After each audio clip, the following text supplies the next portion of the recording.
Bonjour, mon nom est Sylvie et je me dis mécanicienne du véhicule humain.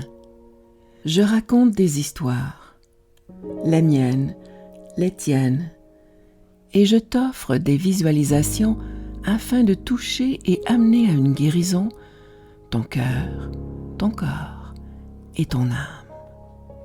Aujourd'hui, mon histoire, le pardon. Pourquoi le pardon ?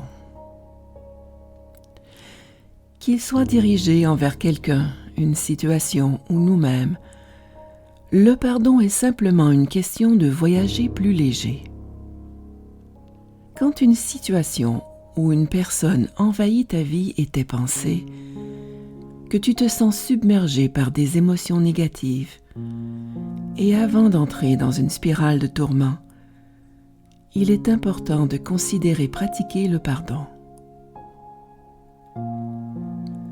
Tu as peut-être constaté que tu travailles trop, ou bien que tu es dans une relation où tu as l'impression que tu donnes tout le temps, sans reconnaissance. Chose certaine, si tu continues de pousser la machine, tu feras possiblement un burn-out. Chose certaine, tu en as assez. Quelle que soit la situation, tu dois tout d'abord faire face à l'événement ou à la personne qui te fait souffrir. Je t'invite ici à prendre quelques minutes pour partir en voyage, pour partir pour un endroit où il n'existe plus ou peu de soucis, où il fait beau et chaud. Prends une grande respiration et partons où tu n'as pas à répondre à quiconque, sans responsabilité, sans redevance. Une autre grande respiration. Tu n'as qu'à juste être dans l'expérience. Tu as décidé de ne plus endurer la situation dans laquelle tu es, ou d'ignorer que cela te dérange. Alors tu changes temporairement de décor. Tu veux simplement mieux te sentir, pour aller mieux. Et pour aller vers ce mieux-être, tu reconnais et tu acceptes de ressentir qu'il existe en ce moment un sentiment négatif et que tu choisis de ne plus le fuir, de ne plus ignorer que cela te dérange. Ce court voyage te permettra de sortir de ton environnement connu. En changeant de décor et d'habitude, tu choisis de voir les choses autrement. Alors, assis à bord de l'avion, tu sens tes pieds bien déposés sous le banc en avant de toi. Ton dos bien accoté et droit, les fessiers bien ancrés dans ton siège, destination exotique de ton choix en tête, on décolle. Avec du temps devant toi et pendant les 4 ou 5 prochaines heures de vol, tu prends conscience combien l'incident prend de la place dans ta vie. Tu l'examines pour mieux le comprendre. La tête reposée, excité d'arriver à destination, l'avion atterrit, le taxi de ton hôtel te dépose et le temps de le dire, tu te retrouves dans une chambre magnifiquement décorée avec vue sur la mer. Ton corps est encore plus détendu que tantôt.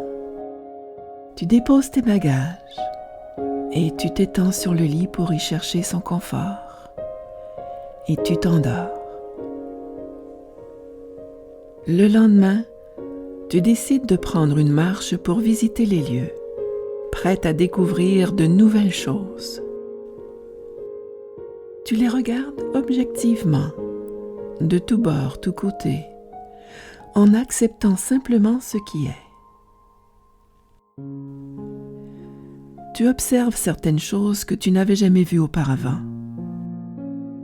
que les gens te sont inconnus et différents, parlent même une langue que tu ne connais pas, mais qui sont gentils et avenants, serviables même. Et au travers ça, il y a de grands jardins garnis de fleurs de toutes les couleurs. Et ça sent bon. Tes cheveux se décoiffent un peu avec cette petite brise qui s'élève de la mer. Et le soleil réchauffe ton visage et ton cœur. Un peu plus tard, tu t'arrêtes pour le dîner et tu goûtes à des mets qui n'ont rien à voir avec ce que tu as l'habitude de manger. Mais tu aimes ça. Ce voyage te fait réaliser qu'étant ailleurs, ne te créant pas d'attente, tu permets à la vie de te gratifier de ses surprises, de t'offrir le meilleur et de t'amener ce dont tu as vraiment besoin. Tu constates finalement qu'en étant ouvert à la possibilité que tes souhaits ne se réalisent pas exactement comme tu le pensais, la vie ne se préoccupant pas de tes attentes et sachant mieux que toi ce que tu as besoin, elle te fait vivre du bon et te fait réaliser que les choses sont comme elles sont, c'est tout. Les jours qui suivent ressemblent beaucoup à ta première journée d'exploration et comme toute chose a une fin, tu dois refaire bagage pour le retour à la maison. Bien installé dans l'avion, tu observes que les gens, finalement, ont tous des besoins plus ou moins exprimés. Cela t'inclut aussi. Puis, arrivé à la maison, reposé, les idées changées, la tête remplie des beaux couchers de soleil et les murmures de la mer. Tu réalises finalement que l'importance que tu avais portée à l'égard de la situation ou de la personne en question n'a plus le même impact sur toi. Tu parviens enfin à pardonner à ces personnes que tu as dit responsables de ton état, mais surtout tu arrives à te pardonner. Ta volonté de changer, ton choix de prendre soin de toi, d'augmenter ton estime et de te prioriser, c'est que tu acceptes et que tout comme dans ton voyage, il y a de l'incertitude dans la vie, que tu as des limites, que tu peux peut-être perdre quelque chose, comme le contrôle, que tu peux ne pas trouver de solution tout de suite, que le résultat final de tes efforts peut ne pas porter les fruits escomptés, ou que ça se termine autrement.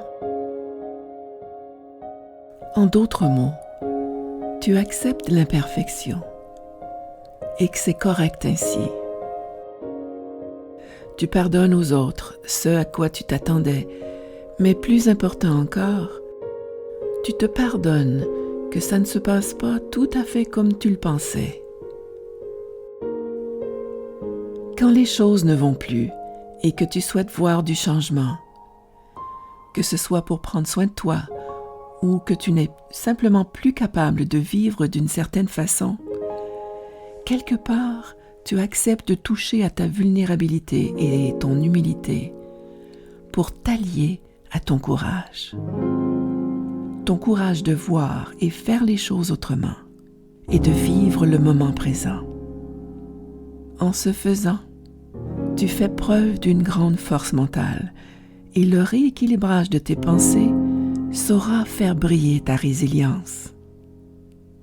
Fais confiance en tes capacités et au pouvoir du pardon.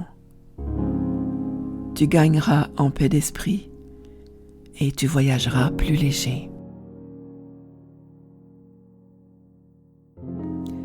Merci d'avoir été à l'écoute, d'avoir accepté de te laisser porter par ma voix et de prendre le temps de t'abonner à ma chaîne YouTube, Mécanicienne du véhicule humain. Je te dis à bientôt pour entendre encore une autre de mes histoires.